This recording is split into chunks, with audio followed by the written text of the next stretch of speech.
যাদের টাকায় বাংলাদেশ সচল থাকে, রেমিটেন্স যোদ্ধা, তাদের সাথে এয়ারপোর্টে দুনিয়া সিন্ডিকেট এবং চুরি সামারি সবকিছু করেন।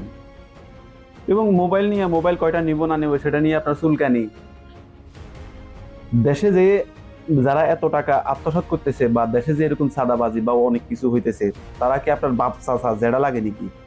শুধু প্রবাসীদের লাগে নাকি গুতাগুতি শুরু করে দেন?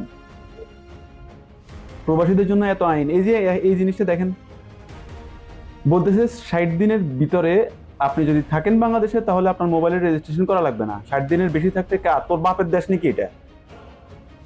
তোর বাপের দেশ এটা? আমি কয়দিন দেশে থাকবো না থাকবো এটা আমার ব্যক্তিগত ব্যাপার।